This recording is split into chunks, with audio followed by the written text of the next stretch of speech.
वो अजीज पाकिस्तान के खूबसूरत शहरों कराची, लाहौर, इस्लामाबाद, भालपुर, पेशावर, सियालकोट, दुनिया भर कोने कोने में जहां पहुंचे मेरी आवाज सबको मैं कहता हूं सुबह बखैर, गुड मॉर्निंग एंड अस्सलाम वालेकुम। आज बुध 12 रजब अल मुरज्जब 1445 हिजरी, जनवरी की 24 तारीख सन 2024 और आपने इस खूबसूरत सी सुबह का आगाज किया मेरे साथ। नाम है मेरा अदील। सनराइज शो में मेरा और आपका साथ हमेशा की तरह सुबह के 9 बजे तक बहुत सारी इन्फॉर्मेशन, बहुत सारी बातें, आपकी पसंद के म्यूजिक, आप लोग के मैसेजेस लेकर अदील एक बार फिर से आपकी खिदमत में हाजिर। उम्मीद करता हूं सब खैरियत से होंगे, सुबह का आगाज अच्छा हुआ होगा और आप लोगों का वीक अच्छा गुजर रहा होगा। We are ready at the midweek point of this week. It's a cold morning here in Karachi. मौसम के हवाले से मजीद चीजें बाद में बात करेंगे, फिलहाल एंजॉय करें this song by Strings. This is ओ जाने वाले जा जा रे जा। Yeah, welcome back guys. एक बार फिर से आपको खुशामदीद कहते हैं। This is the Sunrise Show with me Adil and good morning। जिन दोस्तों ने प्रोग्राम अभी ट्यून इन किया और well इस वक्त सिचुएशन क्या है? सिचुएशन ये that I have logged into my Twitter account और 7:21 हो चुके हैं और मैं ऑलरेडी साइन इन किए हुए मुझे काफी टाइम हो गया है। ये तो यार यकीन जानिए कि आज अगर लिफ्ट चल रही होती ना टाइम पे तो मैं तो शायद आज 7:10 पे साइन इन कर चुका होता। ये थोड़ा सा लेट हो गया, मैं सिर्फ कि मुझे फिर पैदल चल के जो है ना वो आना पड़ा था, लेकिन बहरहाल जी here we are now। Good morning जिन दोस्तों ने प्रोग्राम अभी ट्यून इन किया है और where we are and yeah here to start from। मुझे अपना हैशटैग जो है वो मिल चुका है। अखबारात भी आज अलग सुबह से मेरे पास मौजूद है। अभी जब आप स्ट्रिंग्स का एक गाना सुन रहे थे तो मैं सुन रहा था ओ जाने वाले, नहीं जिस वक्त मैं आप लोग सुन रहे थे ओ जाने वाले जा जा रहे जो, उस वक्त मैं अखबार में खबर पढ़ रहा था चीफ जस्टिस साहब की जो है जिसको इरशाद भट्टी साहब, फाइज ईसा काजी कहते हैं जिन साहब को, तो उनके मैं कुछ अक़वाले ज़र्रीन कल जो है वो पढ़ रहा था और कल की कार्रवाई के हवाले से, और उन्होंने तो कह दिया भाई उल्टा वो पाकिस्तान का आइन टूट गया, इलेक्शन नहीं हुए, टाइम पे नहीं हुए, 3 महीने में इलेक्शंस हुए थे, 6 महीने में इलेक्शंस हो रहे हैं, 2 सूबों में इलेक्शंस 1 साल हो गया नहीं हुए, लेकिन वो ये कह रहे हैं कि मैं कासिम सूरी की रूलिंग के ऊपर इनके ऊपर आइन तोड़ने का मुकदमा चलाऊंगा। तो लग ये रहा है कि इतना अरसा गुजरने के बाद यानी जो कुछ हुआ जो चीफ जस्टिस के करीब तरीन अभी तो सिर्फ 2-3 करीब तरीन उनके जर्नलिस्ट बचे हैं जो उनको सपोर्ट कर रहे हैं, लेकिन उनके जो करीब तरीन सर्कल में लोग होते थे उन्होंने भी चीफ जस्टिस के खिलाफ क्या क्या नहीं लिख दिया, लेकिन उनका अभी तक मुझे लग रहा है कि वो अभी तक आग जो है वो शायद बुझी नहीं है। और या चलें जी आगे बढ़ते हैं, इस पे बात करेंगे आगे चल के भी अगर मुझे मौका मिलता है। Hash sunrise with Adeel. आज का पहला मैसेज हमारे पास जो है वो रहमान खिलजी साहब कहते हैं, please wish belated happy birthday to the star personality Mr. Shariq Kidwai, many happy returns and indeed many happy returns of the day। great ji, thank you so much Shariq Kidwai साहब। कल आपको उन्होंने आई थिंक बनफ्स नफीस भी जो है वो मुबारकबाद दी थी, आज ग्रुप में भी मैसेज शेयर किया, हमारे शो में मैसेज शेयर किया, so thank you so much, बहुत शुक्रिया। और आप तक शारिक साहब तक मैसेज पहुंचे if he has already started listening to the programme. और क्या कहते हैं, जावेद साहब ने खबर शेयर की है, रॉयटर्स में ये खबर आई है और वो कहते हैं senior UK Conservative tells party ditch Sunak और फेस एनिहिलेशन।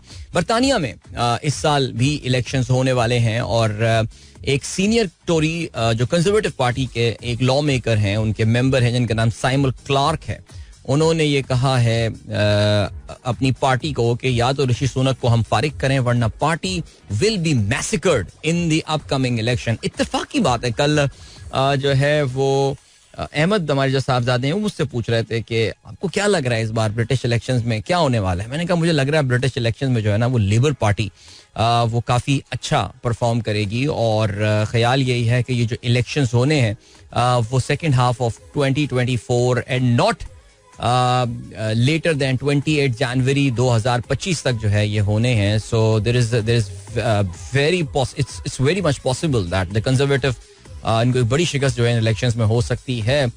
इकोनॉमी कंडीशन अपनी जगह, लेकिन इनकी जो फॉरेन पॉलिसी रही है specially whether it's about Israel की वजह से इन्होंने जिस तरह आंखें बंद करके सपोर्ट किया ऋषि सुनक ने, तो उसकी वजह से जो रिमेनिंग वोट कंजर्वेटिव पार्टी में अरब्स का और मुसलमानों का होगा वो तो खैर उनको छोड़ेगा। हाँ, ये हो सकता है कि जो हिंदू राइट विंग है, एक्सट्रीम हिंदू राइट विंग, आपको पता है they are more Israeli than the Israelis themselves, so वो शायद उनको वोट कर दें। So it's gonna be interesting. And of course the Rwanda वाला इशू जी, जहां पे वो रेफ्यूजीज को उठा के रवांडा भेजने की जो उनकी डील हुई थी, which has literally been blown apart now, but खैर एनीवे, अभी जब इलेक्शन आएगा तो फिर तफसील से बात करेंगे.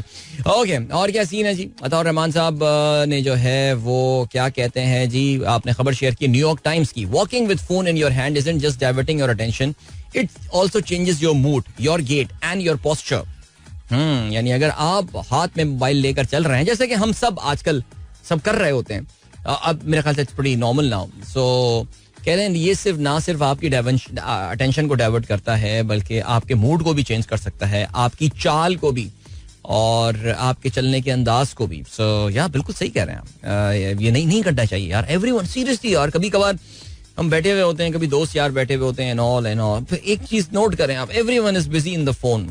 याद है मैंने एक जमाने में कहा था कि हमने अपने ऑफिस में एक चीज शुरू की थी. जब भी हम टीम लंच करने साथ जाते रहे तो फिर हम सामने अपने फोन्स रख दिया करते थे. हम टेबल के सामने एक जगह पे जमा करके फोन रख दिए, और वो ये था कि यार अब बस अब नहीं बात करनी. Let's talk to each other, let's discuss, let's have fun man together. So काश ऐसा कर सकें, लेकिन खैर बहुत फोन का यार ये वाला बड़ा नुकसान हुआ है. यूसुफ नवाब साहब कहते हैं मजेदार मौसम. भाई वाकई आज मजेदार मौसम. कराची में आज अच्छी सर्दी थी, जैसे कि मैंने अच्छी यानी हमारे कंपैरिजन में इस बार जो बहुत मॉडरेट सा विंटर कराची में रहा है, यानी hardly the temperature has gone to the single digits. लेकिन आज सुबह जैसे कि मैंने आपको बताया था ना कि मेरे लिए सर्दी का जो बैरोमीटर होता है वो भागते हुए मेरी फिंगर्स पे जो ठंडक महसूस हो रही होती है, मेरे हाथों में जो हथेलियों में सर्दी महसूस हो रही होती है और ठंड महसूस हो रही होती है, वो मेरे लिए होता है. और आज मैंने काफी दिनों बाद उसको जो है वो फील किया सुबह हल्की अपनी रनिंग करते हुए. सो या मजेदार मौसम Indeed.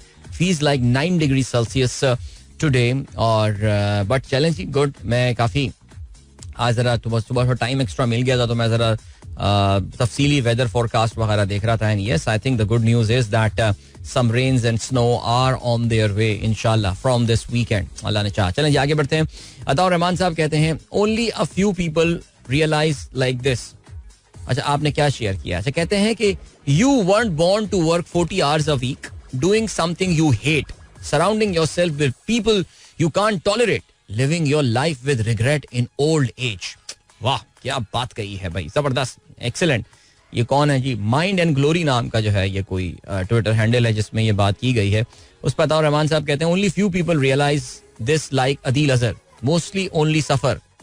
Well thank you so much. एक तो अगर आप मुझे इस बारे में कहते हैं कि हाँ जी अदील अजहर ने ये बात रियलाइज कर ली है, तो बिल्कुल रियलाइज कर ली है. और कल ही इत्तेफाक से एक PSL फ्रेंचाइज की तरफ से मेरे पास मैसेज आया था. उसके एक सीनियर एहलकार हैं जिन्होंने मुझे मैसेज किया और मुझसे पूछा, क्योंकि मैं जिस प्राइवेट कोरियर कंपनी में काम किया करता था, they have again got the contract for Pakistan super league, उसकी टिकटिंग के हवाले से. तो मेरे पास अब उसके मैसेजेस आना शुरू हो गए हैं, because the entire world does not know that I quit my job almost exactly 2 years back. I mean it's been 2 years to this week कि जब मैंने अपनी नौकरी से जो है वो इस्तीफा दिया था.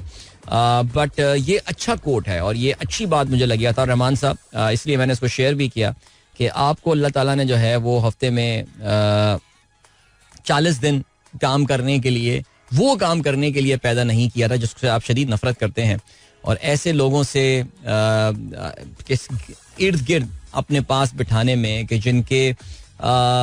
जिनको आप टॉलरेट या जिनको बर्दाश्त भी नहीं कर सकते और वो आपको भी बर्दाश्त नहीं करते, एंड लिविंग दैट. और फिर होता यही है कि फिर आप जब ज़ईफुल उम्री में पहुंचते हैं तो फिर you live that life with regret और कहते हैं कि यार मैं काश कुछ और डायरेक्शन लाइफ की ले लेता.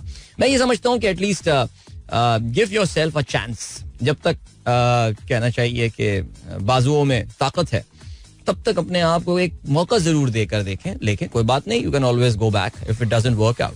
मैं तो हमेशा इस माइंडसेट के साथ आता हूँ. If it doesn't work out I simply just go back to my work. I really don't know how I will settle down now in a 9 to 5 job. लेकिन वेल लेट्स सी. अच्छा जी अता साहब, अब आपके 2 मैसेजेस आज मैंने शामिल किए हैं. ग्रेट जी. रहमान खिलजी साहब कहते हैं happy birthday to Chelsea Sullenberger, the famous US Airways pilot and hero who safely landed the jet on the Hudson River. Okay बिल्कुल जी. एक बड़ी मशहूर फिल्म भी जो है वो आई थी साली के नाम से, जिसमें टॉम हैंक्स ने जो है वो कैप्टन साली का जो रोल अदा किया था. और उसमें कहते हैं coating Sullenberger, every day we wake up we have an opportunity to do some good, but there is so much bad that you have to navigate to get to the good. जबरदस्त. ये film भी है. I think this film is on Netflix as well और जरूर देखिएगा. And इस तरह की जो movies, I mean just imagine, I mean जो कैप्टन चेल्सी सलनबर्गर हैं, he has flown thousands and thousands of hours and it was just one small decision that he made, fraction of a second decisions आपके होते हैं that आपका पूरा career अपना एक तरफ होता है और वो जो कुछ सेकंड्स के आपकी जो एक्शन होते हैं और आपका जो थॉट प्रोसेस होता है, आपकी जो डिसीजनिंग होती है वो दूसरी तरफ होता है. एंड वंडरफुल, जबरदस्त, great, thank you so much for sharing that. Pakistan in pictures tourist. अच्छा, ये बड़ी अच्छी सीरीज जो है ना, ये हमारे दोस्त पाकिस्तान इन पिक्चर वाले दोस्त चला रहे हैं और they are kind enough that they use our hashtag as well. और उसमें अल्फाबेटिकल ऑर्डर्स में पाकिस्तान की जो टूरिस्ट डेस्टिनेशंस है उनका वो जिक्र कर रहे होते हैं.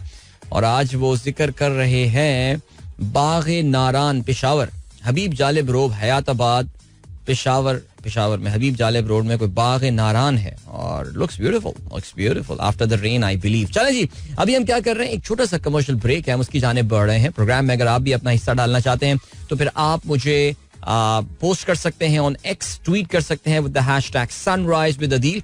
मिलते हैं आपसे थोड़ी देर बाद. Don't go anywhere and keep listening. Welcome back. एक बार फिर से आपको खुशामदीद करते हैं. दैट वाज खुदा के लिए. अरे यार, कल इत्तेफाक की बात है, हमारे YouTube शो में हमारे इंडिया के एक व्यूअर थे जिन्होंने सवाल पूछा था कि tell me about some Pakistani movie that I can watch because he said that he has never watched a Pakistani movie and I don't know why the first movie that came to my mind was खुदा के लिए because yeah, it was such a nice movie. I'm not saying कि कोई बहुत ही कि कोई world class movie और anything, मैं बिल्कुल ये बात नहीं कर रहा, but there are certain movies, I mean they are pretty they are okayish but you like them. I don't know why. शायद जो टॉपिक जो शोएब मंसूर ने उस वक्त पिकअप किया था वो बड़ा जबरदस्त था और जो उसमें जो इस्लाम का पर्सपेक्टिव प्रेजेंट किया गया जो कि हमारे यहाँ जनरली स्पेशली उस टाइम पे जिस वक्त पाकिस्तान में शिद्दत पसंदी अपने इंतहाई पीक पर थी. It was a very brave topic that Shoaib Mansoor picked up. And the music, ओहो, एक तो ये गाना तो चले अच्छा था, लेकिन यार इसके जो दो गाने थे ना वो जो अहमद जानजेब ने गाए थे, एक तो जेनी जेनी जेनी जानम, ब्यूटीफुल सॉन्ग, एंड देन तिलक खमूद जो बड़ा ही खूबसूरत क्लासिकल एक है, नीर भरन कैसे जाओ, मेरे ख्याल से शायद यही था. हाँ बिल्कुल, चलाएंगे किसी दिन यार. जिस तरह उसमें जो उन्होंने the way the song develops, I mean from a very classical song to a very modern take, that's so amazing. वो म्यूजिक शोएब मंसूर की अपनी भी म्यूजिक थी एंड आई थिंक इसमें जो है वो एक और I think Shuja Haider I think played a important role in that movie. So खुदा के लिए ग्रेट मूवी. शोएब साहब, thank you so much sir. आगे बढ़ते हैं. और क्या सीन है? और ये सीन है कि 7:38 हो चुके हैं. हसन शेख कहते हैं no one really knows who invented a fire hydrant. Its patent was burn in a fire. खुदा की कसम, आयरनी. ये बड़ा मजेदार ट्रिविया था, जब मैंने पहले भी पढ़ा था कि ये it's an interesting trivia. I mean irony की इंतहा होती है कि जी जो फायर हाइड्रेंट था वो किसने इजाद किया था ये पता नहीं, बिकॉज इसकी जो पेटेंट फाइलिंग थी, यानी जो एक बंदा या एक कंपनी अपने नाम से इसको रजिस्टर करवा रही होती है, वो एक आग लगने में जो है वो चल गया था. Very nice. Eating your food slowly will help you lose weight. Enjoy your food, reduce stress and leads to better digestion. यानी अपने खाने को आहिस्ता आहिस्ता खाना, slowly and gradually, rather than just gulping your food down and stuff. एक psychology में एक कॉन्सेप्ट होता है which is called mindfulness. So उस हवाले से वो बड़ा इंटरेस्टिंग टॉपिक है और वो उसमें डिफरेंट टेक्निक्स आपको सिखाई जाती है. और माइंडफुलनेस बेसिकली जो चीज आपको बताती है, it's living in the moment. हम थोड़ी देर पहले फोन के हवाले से बात कर रहे थे ना. So what you are doing when you are using a phone at your free time or the time of your leisure or maybe just by walking or sitting in the car, what do you do is आप करते क्या है कि आप जो अपनी concentration को divide कर देते हैं और उससे हमारे अंदर एंजाइटी पैदा होती है, उससे हमारे अंदर जो है वो एक बेचैनी, एक इस्तराबियत की सी कैफियत पैदा होती है. सो आजकल साइकोलॉजिस्ट और बल्कि बाकायदा इसके प्रैक्टिशनर्स हैं. So just go and read about that. मैंने बल्कि इस पे एक सेशन, हमारा जो यूथ इम्पैक्ट का कैंप हुआ था लास्ट टाइम, उसमें I did a small session on mindfulness, some of the techniques that I had learned myself. और इसकी तो एक बहुत सबसे जबरदस्त और बड़ी खूबसूरत टेक्निक जो है वो एक्चुअली नमाज खुद होती है. जो लोग नमाज पढ़ते हैं, of course with all due respect to जो लोग ज़ाहिर में मुसलमान नहीं, उनके भी अपनी इबादत के कुछ तरीके होते होंगे. वो जो नहीं पढ़ते उनके लिए मेडिटेशन, या जो जो बिल्कुल एथियस्ट होते हैं उनके लिए हमेशा फिर मेडिटेशन रह जाती है. सो लेकिन नमाज में आप जब पढ़ रहे होते हैं तो उस वक्त उसकी एक आयत पे गौर करना, ये भी माइंडफुलनेस की एक टेक्निक है. उसकी एक आयत पे गौर करना, उसके माने क्या होंगे, इसके माने क्या हैं. आई मीन अलम शरीफ के माने पढ़ा भाई. कुरान हम जितनी भी नमाजें पढ़ते हैं, हमारी पूरी नमाज जो अल्लाह हाफिजुल कुरान हो. मैंने कहा हाफिजुल कुरान भी थोड़ी कि आज सूरह मायदा की मैं असर की नमाज घर में पढ़ रहा हूँ, आज सूरह मायदा की आयत नंबर 56 पढ़ूंगा. नहीं, मेरे ख्याल से वो भी हमारी नमाजें चंद 10-11 सूरतों के में ही हम यूज, उसके तर्जुमे सीख लें आप, और आप ये देखें इस वक्त क्या बात हो रही है, क्या हमें अत्तहियात का तर्जुमा आता है. ये सारी बातें वो एक माइंडफुलनेस टेक्निक है. तो one of the mindfulness technique my friend Hasan Sheikh is about when you are eating. So there's every possibility of us getting distracted. हमारा भी हम डिस्ट्रैक्ट हो सकते हैं और कुछ हो सकते हैं. तो उसमें यही आती है जो आपने कहा ना, खाना आहिस्ता आहिस्ता खाएं. तो उसमें एक टेक्निक यही थी कि खाने को आहिस्ता आहिस्ता खाएं. Try to feel the taste, और आप ये फील करें कि अरे यार मुंह में लुआब आ रहा है कल का खाना सोच के, कि उसमें क्या क्या जायके आप महसूस कर रहे हैं. What are you feeling. तो what you are essentially doing is that आप अपने दिमाग को जो है उससे तमाम तर बाकी बातों को निकाल कर you are entirely focusing on what you are doing right now. Mindfulness, read about it. Alright, thank you so much Nasir Sahab, बहुत शुक्रिया आपका. और yes, thank you so much. खाने की बात की तो नासिर साहब का भी बहुत शुक्रिया. और क्यों, वो मेरी और उनकी आपस की बात है, आपको नहीं बता रहा मैं. आगे बढ़ते हैं. अच्छा, नासिर हुसैन का ट्वीट भी आया हुआ है जबरदस्त. Good morning Adeel Azhar, imagine companies like Amazon doing it with their employees and what would be the level of surveillance to the company. बिल्कुल जी, ये बड़ी इंटरेस्टिंग एक खबर थी कि Amazon पे एक पेनल्टी जो है लगाई गई. आप जानते हैं Amazon दुनिया की बड़ी कंपनियों में से एक कंपनी है, और कहते ये हैं कि they have been find 32 million euros which is 27 million pounds in France for excessive surveillance of its workers, including measures that data watchdog found to be illegal. यानी उनके बिल्कुल जो है उसने इस तरह के अपने एम्प्लॉइज पे वो सर्वेलेंस कर रहे थे कि जिसके बारे में जो यूरोपियन जो एक वॉचडॉग है या यूरोपियन इदारा है, उनका कहना ये है कि जैसे कहते हैं कि they losing this, they lost a case because अपने एम्प्लॉइज पे बहुत ज्यादा वो नजर रख रहे थे कि वो क्या कर रहे थे, क्या नहीं कर रहे थे, और ये सब. यार वैसे ये तो मैंने भी एक एग्जीक्यूटिव बोर्ड रूम में ये चीज देखी है यार, एम्प्लॉय पे नजर रखना. आई मीन अब तो आपको पता है ऐसे ऐसे टूल्स आ गए, ऐसे ऐसे टूल्स आ गए. मैं कभी कभार ये सोचता हूँ कि कंपनी का वो एम्प्लॉय जिसको ये जिम्मेदारी दी गई है कि वो इस तरह के टूल्स लेकर आए कि लोगों पे नजर रखी जाए, उसको पता चले कि मेरे ऊपर भी वही नजर रखी जा रही है, तो how would he feel. I am pretty sure जो इस ऐसे अगर आप let's say you belong to a software company which is selling those tools employees पे नजर रखने के लिए, वो कीबोर्ड पे क्या प्रेस कर रहा है, वो कब अपने ब्राउजर को इनकॉग्निटो मोड पे ले जाता है. हमें ये भी अभी रिसेंटली पता चला कि गूगल जो है वो आपका इनकॉग्निटो मोड पे भी आपकी तमाम एक्टिविटीज मॉनिटर कर रहा होता है. What if there is a Google tool जो कि आपके एम्प्लॉयर को ये बता रहा होता है, आपके बॉस को ये बता रहा होता है कि ये इनकॉग्निटो मोड पे जो है वो क्या कर रहा होता है, क्या सर्चिंग कर रहा है, किससे फोन पे बात कर रहा है. What if there are some secret cameras installed in the workplace. Oh my god man, ये बातें मुझे हमेशा बहुत जो है ना वो डराया करती थी, बिकॉज मेरे एम्प्लॉयर को ये पता चलता होगा, अभी तो पूरा दिन बैठ के खबरें पढ़ता रहता है यार, तो कुछ ये काम कब करता है ये. यानी ईमानदारी की बात है यार, वाकई सीरियस स्पीकिंग. अपने करियर के आखिरी कुछ महीने में तो मैं यही कर रहा था शायद, बट खैर चलें जी, रहने देते हैं, आगे बढ़ते हैं जी. बिलाल अहमद कहते हैं, अच्छा हाँ यार ये खबर आ गई है भैया, ये बेचारा वापस चला गया है शुएब जो बशीर, जो कि ये इस पे ऐसा करते हैं कि बिलाल इस पे हम जब स्पोर्ट्स की बात करेंगे, बिकॉज इंडियन बीसीसीआई की एक और, इंडियन गवर्नमेंट की एक और घटिया हरकत, घटिया सोच, घटिया लोग, इनकी एक और हरकत जो है वो सामने आई है. और एक बेचारा इंग्लैंड का खिलाड़ी जो कि अपना डेब्यू करने वाला था शायद इंग्लैंड के लिए, he has to return back to his country. चलें जी, 7:45 हो चुके हैं और अभी हम ऐसा करते हैं कि एक ब्रेक की जाने पड़ते हैं. और भाई आज आप लोग के ट्वीट्स नहीं आ रहे ज्यादा, क्या बात है. अभी देखें मैं सारे ट्वीट्स पढ़ चुका हूँ अब तक. आज कोई क्या खास छुट्टी का दिन है या आज कोई खास रीजन है जिसकी वजह से कुछ ना करें यार, अपने इलाके की तस्वीर भेज दें यार, कोई रौनक लगाएं यार. ट्विटर पे बोरियत हो रही है मुझे सीरियसली. तो ऐसा करते हैं कि ब्रेक है, ये तकरीबन 1-1.25 मिनट का ब्रेक है. उसके बाद एक खूबसूरत सा गाना और सुनते हैं, छोटा सा लेकिन खूबसूरत सा, और फिर उसके बाद वापस आके अपना प्रोग्राम कंटिन्यू करेंगे. So don't go anywhere and keep listening. यार ये गाना ऐसा है जो मैं रिपीट पे कोई 7-8 दफा जो है ना वो और सुन सकता हूँ. व्हाट अ ब्यूटीफुल सॉन्ग यार, दैट वाज शनाया ट्वेन. और ये पता है वो जमाना था जब हमारा भी जरा कहते हैं ना कि आज़ादी का दौर था. 1998 की ये रिलीज थी. ये वो टाइम था जिस वक्त इंटरमीडिएट से फारिग हुए थे और कुछ पता नहीं था जिंदगी में क्या होने वाला है, क्या करना है जिंदगी में.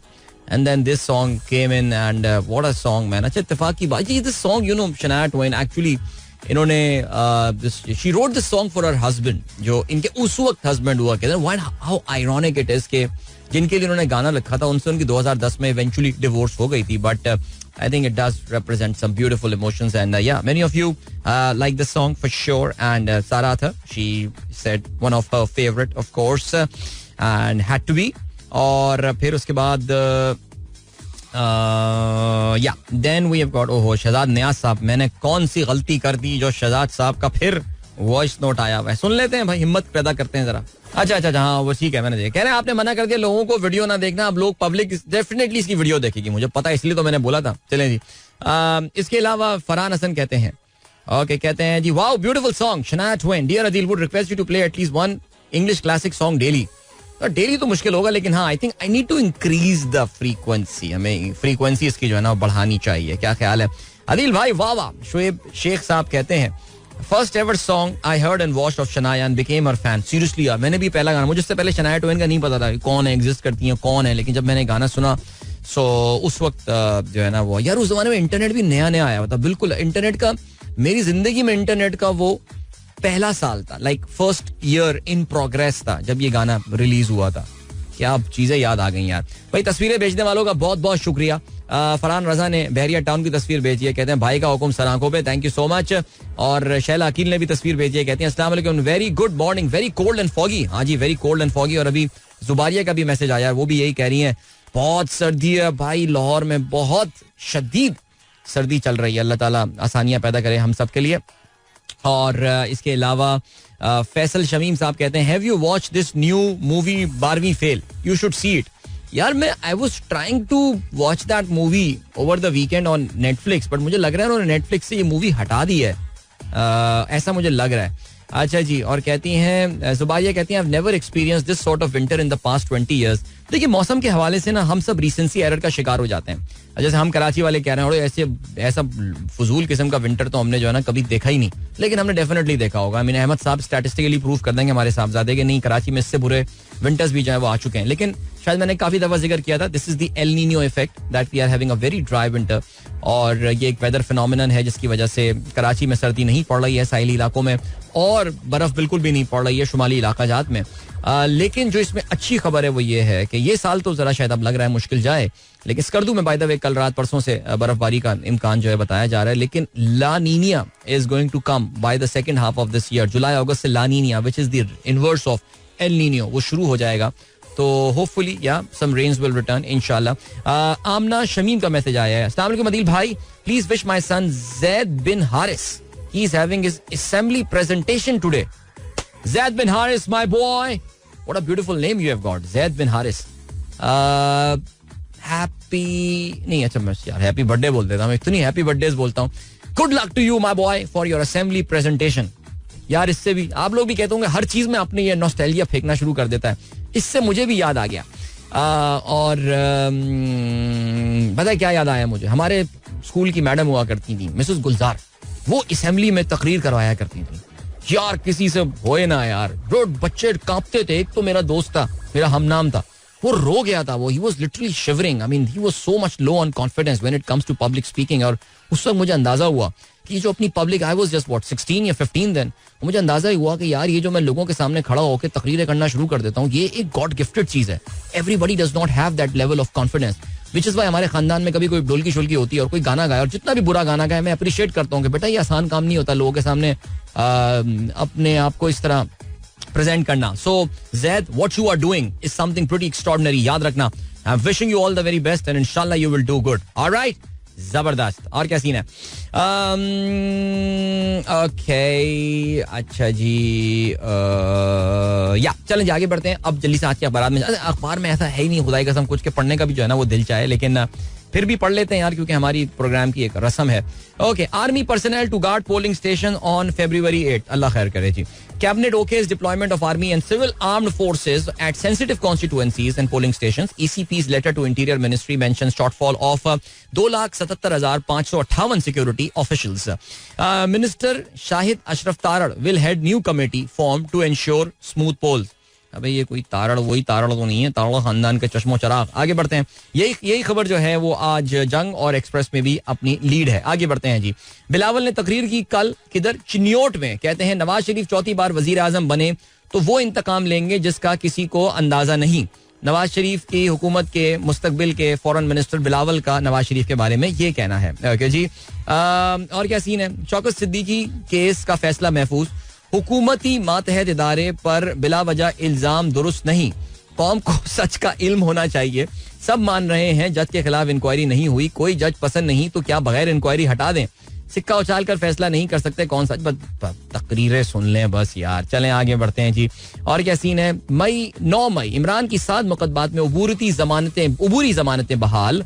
साइफर केस साबिक सफीर समेत 6 गवाहों के बयानात कलमबंद. 12 पर आज समाअत. साइफर में खतरा या साजिश के अल्फाज का हवाला नहीं था. असद मजीद. कागजात नामजदगी मुस्तरद होने के खिलाफ कुरैशी की दरख्वास्त जमा करा दी गई है. 8 फरवरी को इंतखाब होने चाहिए. नदीम अंजुम के खिलाफ बयान नहीं दिया. इमरान का ये कहना. इंतखाबी मुहिम शुरू ना करने वालों के टिकट तब्दील करने का ऐलान. वैसे यार खान साहब बैठ के अभी भी कुछ ना कुछ पावर जरूर एक्सरसाइज कर रहे हैं वहां से. मैं आपको कम से कम, बिकॉज आप ये देख लेंगे ज़ाहिर इट इज राइट नाउ एक अगर इमरान खान जैसा कोई कैरिस्मेटिक लीडर हो पार्टी में, उसकी जगह तो कोई बंदा ज़ाहिर लेना बड़ी मुश्किल होती है. तो इमरान खान के मुखालफिन भी मानते हैं ना इस बात को कि यार, और कोई इमरान खान को अंदर रखने की बहुत बड़ी वजह यही थी. उसके बावजूद वो बंदा जो है वो अभी भी अपनी कुछ ना कुछ पावर जरूर वहां से एक्सरसाइज कर रहे थे. हमने सिंध में कराची में देखा खासतौर से कि यहाँ पे जो उनके सिंध के प्रेसिडेंट है अलीम आदिल शेख, उन्होंने अपने हैंड पिक बंदे यहाँ पे लगाए हुए थे. सुना अपने खानदान में उन्होंने काफी सारे टिकट्स बांट दिए थे. But all these tickets have been taken away now and been given to a lot of कारकुनान ऑफ द पार्टी. सो ऐसा लग रहा है कि अभी भी वहाँ जेल में बैठे हुए भी कुछ अपनी मसल जो है वो फ्लेक्स जरूर कर रहे हैं. फरवरी में गैस की कीमतों में दोबारा इजाफे का इम्कान. मुबारक हो. IMF को नैब में सियासी मुदाखलत खत्म करने की यकीन दहानी. IMF मान भी जाती है यार ये बातें. आसिफ जरदारी लाहौर पहुंच गए. ठीक है, गुड ऑन हिम. ब्लूमबर्ग ने कल रिपोर्ट किया है मईशत नवाज दौर में बेहतर हुई. इमरान मकबूल लीडर, नवाज शरीफ 36%. यार ये ब्लूमबर्ग की रिपोर्ट के ऊपर ना कल मैंने जरा तफसील से यूट्यूब शो में अपने बात की है. तो मैं, अगर मुझे टाइम मिलता है तो मैं आज इंशाल्लाह जाके प्रोग्राम में आगे भी इस पे बात करूंगा कि आखिर ब्लूमबर्ग ने कहा क्या है. ये कौन सा इंडेक्स ब्लूमबर्ग ने यूज किया जिसके मुताबिक मियां साहब पाकिस्तान में 30 साल से सबसे बेहतरीन उनकी जो है उन्होंने हुकूमत नहीं. बिल्कुल आउट ऑफ द कॉन्टेक्स्ट लोग बातें कर रहे हैं. इस पे भी हम बात करेंगे. और यार hate me for saying this. मियां साहब has been a disaster for Pakistan economy over the years and hate me. गालियां दो, जो बोल रहे हैं दो. वैसे कल ट्विटर पे सारा वक्त मैं गालियां ही सुन रहा था. लेकिन फिर भी आप लोग डिफेंस पे भी नहीं आते यार भाई की. It doesn't matter. तो वो करते हैं, इस पे बात करते हैं जरा मुख्तसरन. 7-8 मिनट में कोई अगर टॉपिक हो जाती है इसमें तो आपको बताऊंगा ब्लूमबर्ग आखिर कहना क्या चाह रहा है यार. फिर आगे बढ़ते हैं. और क्या है जी. ओहो, साबिक भारतीय क्रिकेटर सिद्धू आज दरबार साहब आ रहे हैं भाई. जबरदस्त माथा टेकने पाकिस्तान आएंगे. लास्ट टाइम अगर आपको याद हो क्या जबरदस्त तकरीब हुई थी करतारपुर में इस गुरुद्वारा दरबार साहब के इफ्तिताह के हवाले से. और लास्ट ईयर हमारा भी जाना हुआ था. बहुत ही पुरशुको ये बिल्डिंग है, बहुत जबरदस्त, very well organized and very well managed and everything was so beautiful. It's so peaceful place यार, honestly speaking. Like it is a very, I would say कि आपको महसूस ही नहीं होता ना. रूहानी जगह है, वो रूहानी जगह है. आप अगर जाएंगे गुरुद्वारा दरबार साहब, देखो प्लीज बाइसेस अपने लेकर मत जाना. वो भी कुछ लोगों के लिए बहुत मोतबर जो है वो जगह है. सिखों के लिए तो one of the most secret places. And honestly बड़ा सुकून सा मिला था. शायद मौसम भी हम गए थे तो बड़ा अच्छा, नारोवाल में ठंडा सा मौसम था. आगे बढ़ते हैं जी. और क्या सीन है यहाँ पर हम रुकते हैं. और अच्छा हाँ, CJP hints at actions against Suri for abrogating constitution. यानी सब चीजों में पाकिस्तान का आइन टूटता हुआ हमारे चीफ जस्टिस साहब को सिर्फ खान सूरी की जो उनकी जो रूलिंग थी वो उनको नजर आई. बाकी मुल्क में ना सूबाई इलेक्शन टाइम पे हुए ना कौमी इलेक्शन टाइम पे हुए, वहां कहीं कोई आइन नहीं टूटा. कासिम खान सूरी ने जो है वो ये काम कर दिया. चलें जी आगे बढ़ते हैं. और क्या सीन है, लिए चलते हैं आपको टाइम चेक और कमर्शियल ब्रेक की जाने. वापस आके जरा खेलों के हवाले से बात करेंगे. So don't go anywhere and keep listening. वो ओके माय गाइस, एक बार फिर से आपको खुशामदीद कहते हैं। सनराइज शो में अदील अजहर की आवाज आप तक पहुंच रही है। मैं खेलों के हवाले से बात करनी है, लेकिन उससे पहले कि मैं मैसेज भूल जाऊं, भाई हमारे दोस्त माजिद बदर सिद्दीकी साहब ने थोड़ी देर पहले मैसेज किया था। कहते हैं अस्सलाम वालेकुम, मस्जिद में निकाह शरीयत और इस्लाम के मुताबिक क्यों नहीं कर सकते? इस्लाम में सिर्फ निकाह और वलीमा है, वो भी इस्तिताअत के मुताबिक। हम में से हर शख्स को इस मामले में आवाज उठानी चाहिए। देखिए, हमें माजिद साहब आवाज उठाने के साथ साथ हमें जो है ना वो इसको प्रैक्टिकली करके भी दिखाना चाहिए वैसे कि यार मैंने निकाह जो है मस्जिद में कर लिया और सिर्फ एक वलीमे की जो है वो हम एक पार्टी कर रहे हैं, या फिर एक किया जा सकता है कि जॉइंट वलीमा और शादी की पार्टी जिसको शलीमा आजकल कहा जा रहा है वो किया जा सकता है। But we really need to create examples from our own lives and in our own families. आप में देखिए कि दूसरी शादी करने का इरादा है तो वो उसको बहुत सादगी के साथ करे, या अपने बच्चों की शादी का हो, बच्चों के साथ बैठे, देखो बच्चों इस पे पैसे खर्च नहीं करते। मैं बहुत स्ट्रॉन्ग एडवोकेट हूँ इस चीज के हवाले से कि यार दसियों किस्म की रस्में हो गई हैं, तकरीबें हो गई हैं, हर तकरीब में हजारों लाखों रुपए जो हैं वो खर्च हो रहे होते हैं। और see if you can afford that, देखो मैं पता है क्या यार, खेलों पे बात करनी थी, किस तरफ ले गए माजिद भाई आप। Even if you can afford it, your lifestyle is going to make a lot of people feel depressed about their own well being. हर किसी में ये अल्लाह ताला जो है वो नफ्सुल मुतमइन्ना नहीं दे देता कि या अल्लाह बस जो तूने मुझे दिया है मैं इस पे खुश हूँ। अब कोई जो करता है वो जो करता है करते रहे, लेकिन बहुत सारे बच्चियों को इस तरह का एक कॉम्प्लेक्स जिसे हम कहते हैं इंफीरियोरिटी कॉम्प्लेक्स होता होगा कि यार मेरे उस कजन ने तो शादी में क्या क्या कुछ नहीं किया। अल्लाह ताला हमारे बच्चों को इतनी समझ दे कि वो सही और गलत को जो है समझना शुरू कर दें। लेकिन हमें अपने खानदान में अपने इमीडिएट फैमिली में भी एग्जाम्पल क्रिएट करनी चाहिए। बच्चों को समझाए, देखो बच्चा एक तकरीब कर लेते हैं, ये कर लेते हैं, एक तुम दोस्तों की गैदरिंग रख लो, अल्लाह गुल्ला कर लो उसमें, और एक हम मुश्तरका निकाह मस्जिद में हो गया और फिर एक शलीमा कर लेते हैं और दैट्स इट।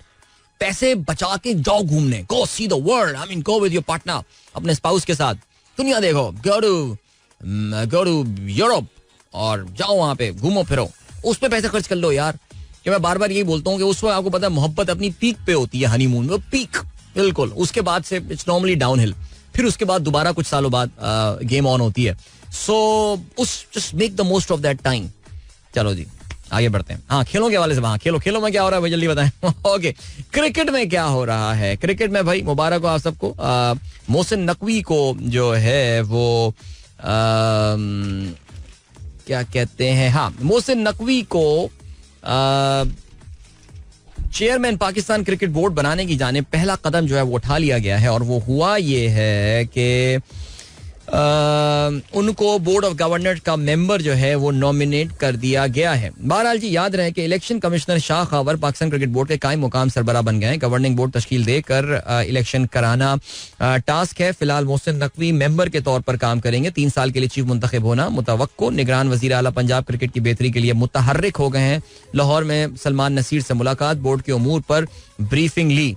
यार वैसे सबसे जबरदस्त जो डॉन ब्रैडमैन है पाकिस्तान क्रिकेट बोर्ड का, वो ये सलमान नसीर हमारा दोस्त, ये बंदा माशाल्लाह, आई थिंक ये वो कह सकता है कि यार चेयरमैन आए कुछ भी आए, this guy is there man. ये कामयाबी की निशानी होती है। नजम सेठी ने पीसीबी में नई इनिंग्स का मौका ना मिलने पर टेलीविजन करियर दोबारा शुरू करने का फैसला कर लिया। मुस्लिम लीग नून के साथ उनके इख्तिलाफात जो हैं वो अब खुलकर सामने आ गए हैं। आपने ये भी देखा, ये बेसिकली आप लोगों ने रिसेंटली क्लिप देखा होगा कि जुगनू मोहसिन जो कि ऑफ कोर्स मुस्लिम लीग नून की जो है वो करीबी, I think she competed as an आजाद उम्मीदवार, बट अगर मैं गलती पर ना हूं तो उन्होंने प्लीज एनीवन, मैं भूल रहा हूँ, ये उन्होंने नून लीग ही ज्वाइन कर ली थी मेरे ख्याल से। आजाद हैसियत तो अपनी बरकरार आप नहीं रख सकते, लेकिन ओकाड़ा में जो उनका इलाका है वहां पे जो इलेक्शन हो रहा है उसमें आपने एक वीडियो क्लिप देखी होगी जिसमें जुगनू जो है जो कि ऑफ कोर्स नजम सेठी की वाइफ है, वो पीटीआई के एक उम्मीदवार को ओपनली सपोर्ट कर रही हैं और लोगों को पंजाबी में कह रही हैं अपनी, वो जो बहुत ही अंग्रेजी सी पंजाबी थी उसमें वो लोगों को कह रही थी, यानी मैं तक समझ पा रहा था कि वो क्या रही हैं, लोगों को कह रही थी, इनकरेज कर रही थी कि जी ये साडा मुंडा है, इसको वोट करना है और ये वाली कहानी है। तो यार पता नहीं यार, ये ट्रस्ट नहीं है यार इस पे, लेकिन खैर एनीवे चलें जी। लड़का बहुत टैलेंटेड है इनका, इसमें कोई शक नहीं। अली सेठी ब्रिलियंट सिंगर यार। तो नजम सेठी साहब अब नाराज हो गए लगता है नून लीग से, बिकॉज उनकी जो बारी नहीं आ रही। तो मोहसिन नकवी अब he is going to stay, और बहुत जबरदस्त कारकर्दगी उन्होंने दिखाई है पिछले 1 साल में। जो इनसे तवक्कुआत थी उसको मेरे ख्याल से पूरा नहीं उतरे हैं, वो उससे नेक्स्ट लेवल पर गए हैं मोहसिन नकवी। समझ रहे होंगे आप मैं क्या कह रहा हूँ। सो ज़ाहिर है उनका सिला तो उनको मिलना चाहिए. तो ठीक है, गुड हो गया जी. आगे बढ़ते हैं. और क्या सीन है? और ये सीन है कि अरे यार कल अंडर 19 वर्ल्ड कप में यार न्यूजीलैंड और अफगानिस्तान वाला मैच, यार I felt so sorry for Afghanistan because वो एक मेजर टाइम अपसेट जो है वो कॉज करने वाले थे. यार क्या मैच था. पहले बैटिंग करते हुए ये मैच खेला गया था ईस्ट लंदन में. पहले बैटिंग करते हुए अफगानिस्तान की टीम 91 रन बनाकर आउट हो गई. सो आप इमेजिन कर सकते हैं इसमें 5 विकेटें मैट रोव नामी क्रिकेटर ने जो है वो हासिल की.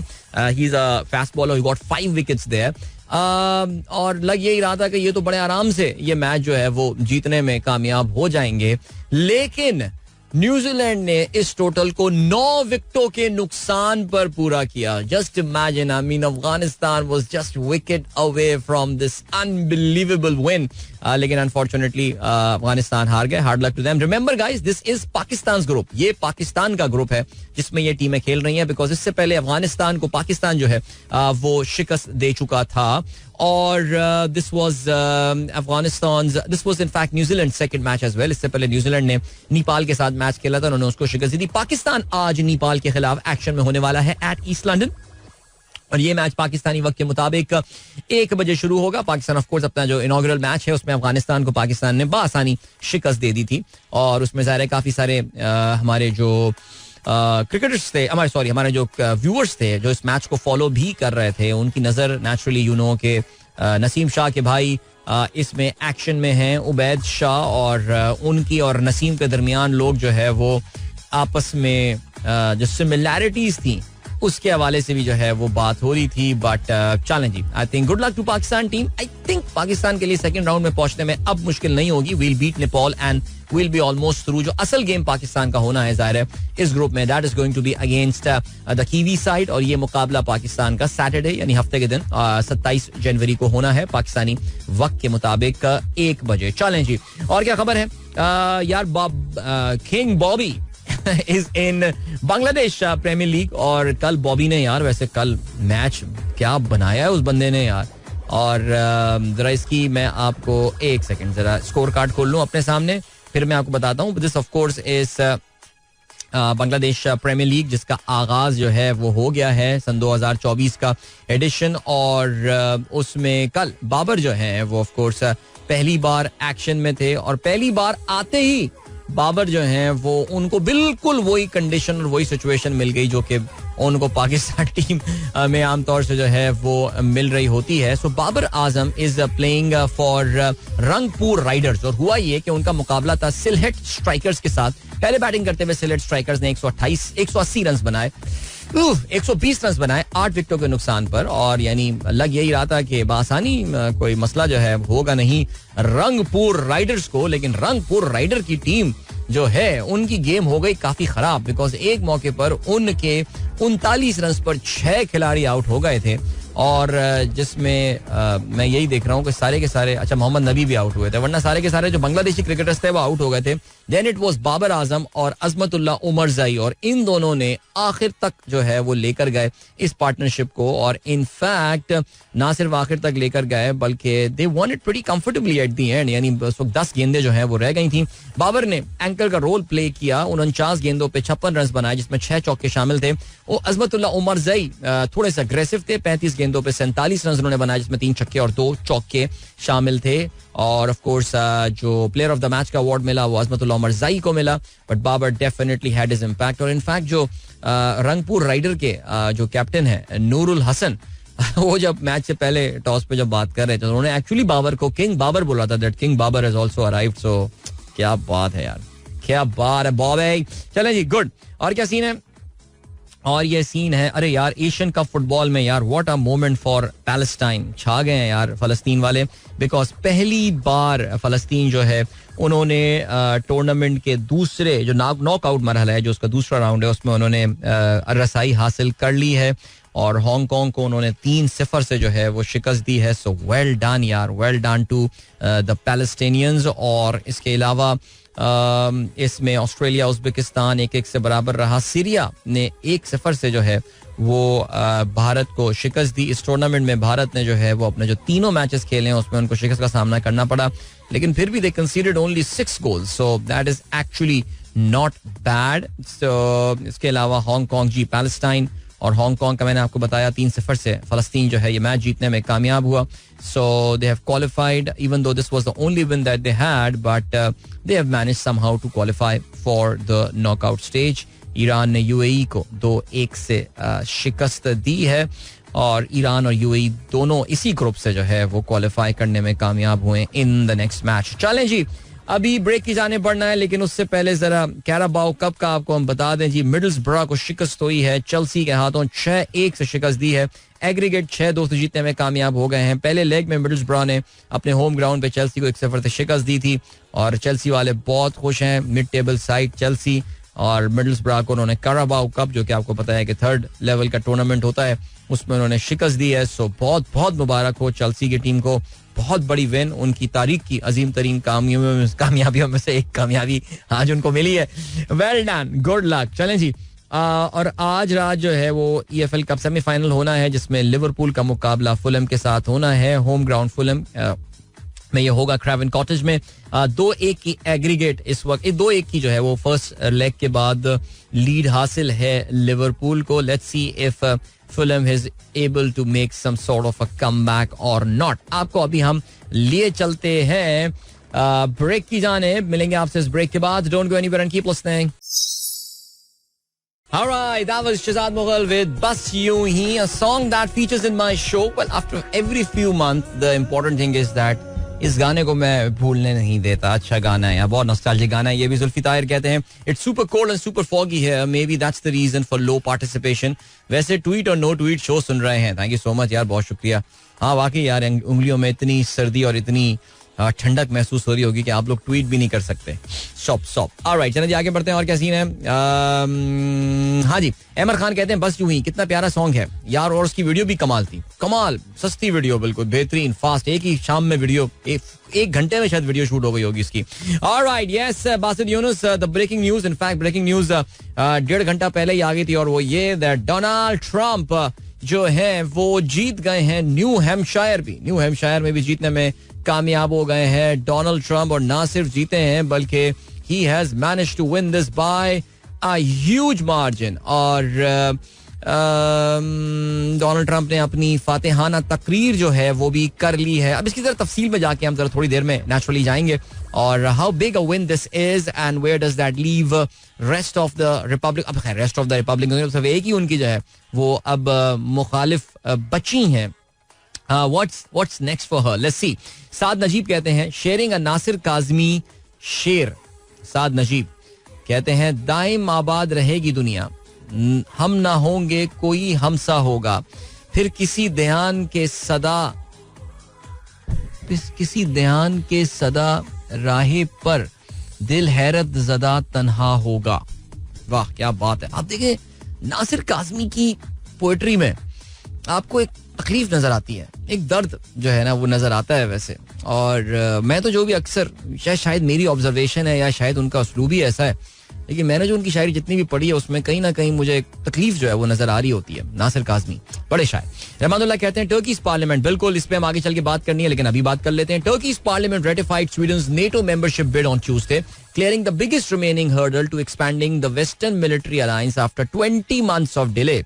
Great. And then Javed Sahab ने खबर शेयर किया Johnson and Johnson agree to resolve 42 US states talc investigation. Johnson and Johnson की जो एक शोरा आफाक प्रोडक्ट जॉनसन बेबी पाउडर, आप जानते हैं कि इनके लिए एक दर्द सर इस कंपनी के लिए जो है वो बन गया था. बिकॉज आप ये बात जानते हैं कि जॉनसन बेबी पाउडर के हवाले से जो टेलकम पाउडर उनका था उसके बारे में यही खबर आई थी और यही सब बात काफी हद तक क्लियर भी हो गई थी that it can cause cancer. इसमें कुछ ऐसे कंपोनेंट्स और ऐसे केमिकल इस्तेमाल किए गए हैं जो कि कैंसर कॉज कर सकते हैं. और even though Johnson and Johnson अभी भी ये कहता है कि ये बात एम्पेरिकली प्रूवन नहीं है, लेकिन फिर भी वो इन तमाम मैटर्स को जो है वो out of the court settlement पे जा रहे हैं. And they actually have to pay, they have paid billions of dollars right now इस पूरे मामले को जो है वो वंस एंड फॉर ऑल खत्म करने के लिए. Thank you so much Javed साहब for sharing that news with us. And then Usman Rizwan कहते हैं hello from Canada listening bro, रौनक लगाने आ गए.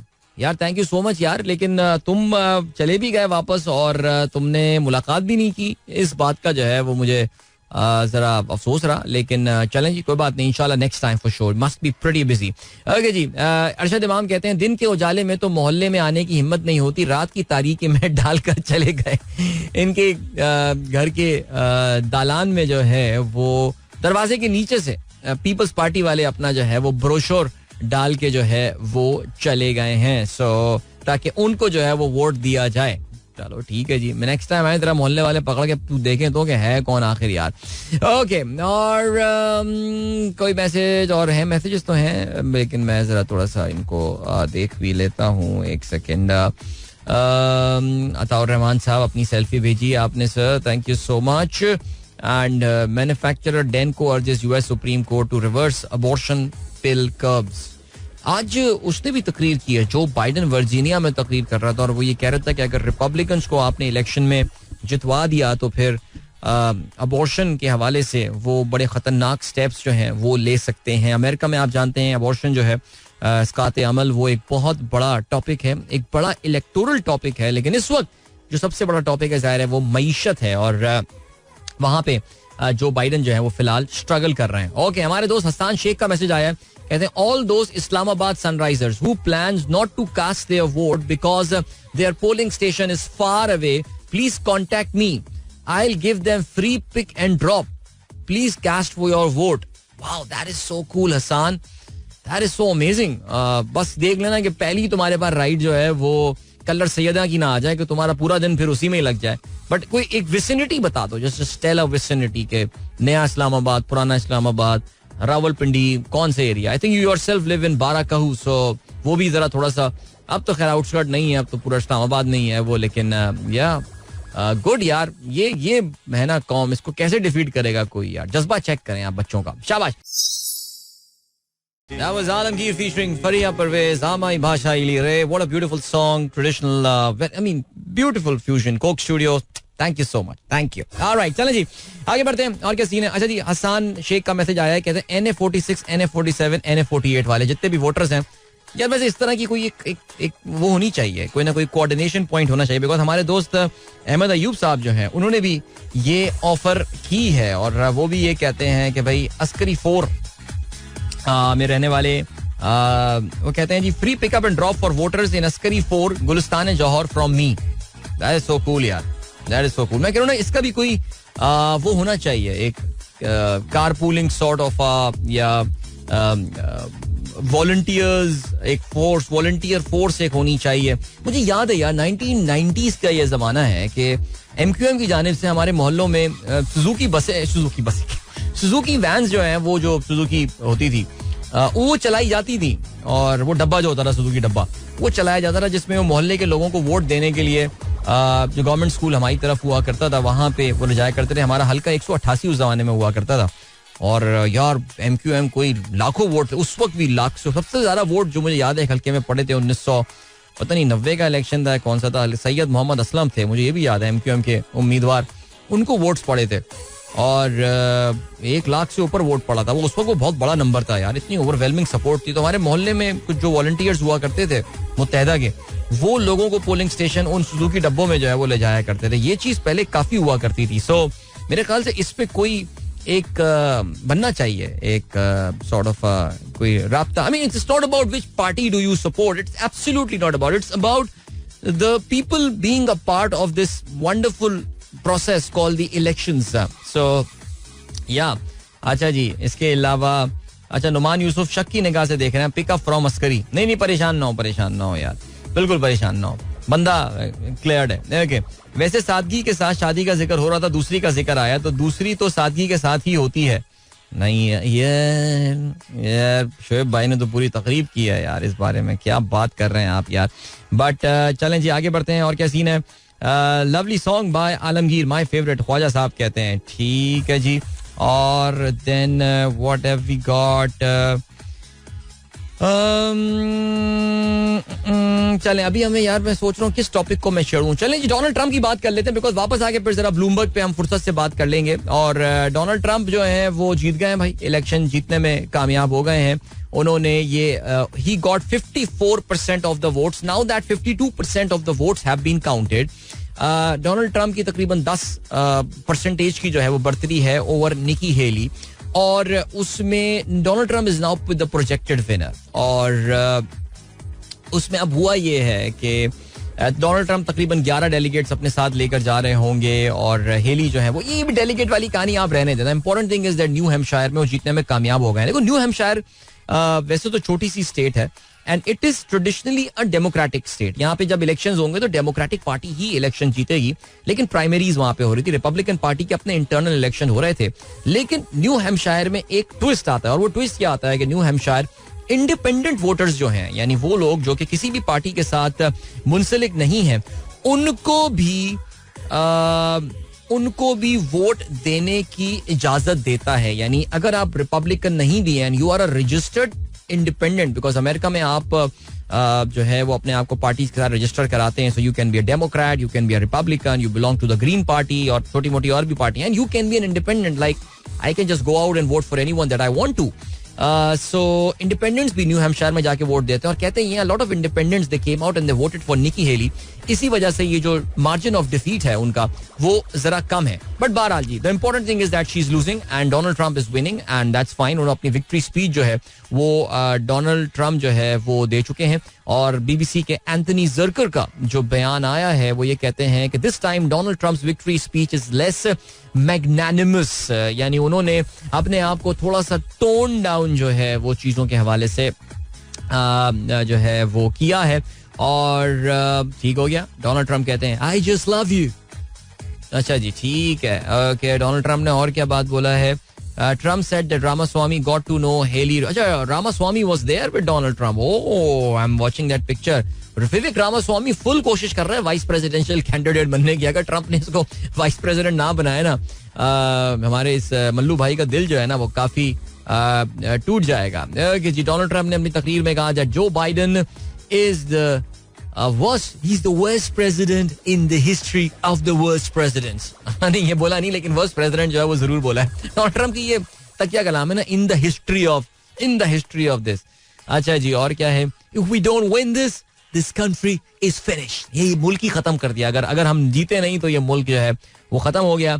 और इसने क्या बोला? चलो जबरदस्त, ग्रेट. ये हो गया डोनाल्ड ट्रंप की बात. और डोनाल्ड ट्रंप की अब थोड़ी बहुत, अब तो देखें मेरे ख्याल से, देखिए अब होने क्या वाला है. अब 3 हफ्ते तक there are no elections just before I head towards a break. तो 3 हफ्ते तक there are no more primaries. अब मजीद प्राइमरीज जो है वो नहीं होनी है. अब होना क्या है? होना ये है कि अगली प्राइमरी जो होनी है वो साउथ कैरोलिना में होनी है. मैंने आपको पहले ही बताया था कि साउथ कैरोलिना वो स्टेट है जहां पे डोनाल्ड ट्रंप सबसे शदीद कंपटीशन फेस करने वाले हैं फ्रॉम निकी हेली, बिकॉज ये वो स्टेट है कि जहां की गवर्नर निकी हेली जो है वो रही हैं. और सुनने में ये आ रहा है that she is running a massive election campaign there. कोई $4.5 मिलियन सुनने में आ रहा है कि वो अपनी कैंपेन पे जो है वहां पे सिर्फ उस स्टेट पे जो है वो खर्च कर रही हैं. और अगर डोनाल्ड ट्रंप जो है वो उधर जीत जाते हैं 3 हफ्ते बाद, it's the game over for Nikki Haley. I mean उनके लिए game over and Donald Trump is the winner. So it's the moment of reckoning. The next 3 weeks are going to be very important. और अभी फिलहाल वहां पे बड़ी जबरदस्त campaigning होगी साउथ कैरोलिना में. साउथ कैरोलिना अमेरिका का जो ज्योग्राफिकल साउथ होने के साथ साथ उनका जो आइडियोलॉजिकल साउथ है वो माना जाता है. ये वो रियासतें हैं जिन्होंने, आप जानते हैं, अमेरिका की जो सदर्न रियासतें हैं उन्होंने अमेरिका की नॉर्दर्न रियासतों के साथ जो इनकी आखिरी सिविल वॉर हुई थी उसमें लड़ाई की थी स्लेवरी के इशू के ऊपर. ये एग्रीकल्चरल इकोनॉमीज हुआ करती थी, इनको स्लेव्स चाहिए होते थे, तो वो जो अफ्रीकन स्लेव्स लाए गए थे उस हवाले से अमेरिका में जंग हुई थी. तो सदर्न जो स्टेट्स होती हैं, इनफैक्ट साउथ कैरोलिना, वहां पे जो कन्फेडरेट यानी वो लोग जिन्होंने अब्राहम लिंकन के साथ जंग की थी, उनका बहुत इन्फ्लुएंस आज भी वहां पर होता है. इनफैक्ट अब से कुछ साल पहले तक जो है वो कॉन्फेडरेट फ्लैग जो है वो उनका जो असेंबली थी साउथ कैरोलिना की वहां पे भी लहरा रहा होता था. निकी हेली ने उसको जो है वो उतरवा दिया था, जिसपे काफी लेदे जो है वो भी हुई थी. तो चलें भाई, अभी आपको जो है वो हम लिए चलते हैं. हम ब्रेक की जानिब जा रहे हैं, लेकिन हमारे दोस्त रेहान भट्ट साहब का मैसेज आया है. Aslam bagged 145,000 votes in that election. It was the हल्का in North Karachi. I think it's still the record. Basically उसमें नॉर्थ कराची और नॉर्थ नाज़िमाबाद भी आया करता है. हम तो नॉर्थ नाज़िमाबाद में हमारा वोट था.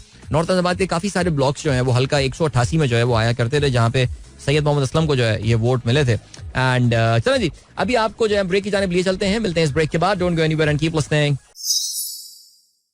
Welcome back, guys. एक बार फिर से आपको खुशामदीद कहते हैं. This is the Sunrise Show with me, Adil Azhar, and good morning. ये दोस्तों ने प्रोग्राम अभी ट्यून इन किया है. All right, but this is the last link of this show, and चलिए से बात करते हैं ब्लूमबर्ग के हवाले से. भाई ब्लूमबर्ग ने कल बड़ी क्या जबरदस्त रिपोर्ट जो है वो की है, और उन्होंने ये बताया है कि जी पिछले 30 सालों में नवाज शरीफ साहब की जानिब से जो इकोनॉमिक मैनेजमेंट रही है वो सबसे अच्छी रही है. PMLN जब भी हुकूमत में आई है उनकी इकोनॉमिक मैनेजमेंट सबसे अच्छी रही है. अब जाहिर है बैसियत एक पाकिस्तानी, एक कंसर्न सिटीजन, और पाकिस्तान का दुख अपने दिल में रखने वाले शख्स की हैसियत से, जो कि कभी कभार इस बात का रिग्रेट भी करता है कि बहुत ज्यादा नॉलेज और इन्फॉर्मेशन नहीं होनी चाहिए, because ignorance can be a bliss.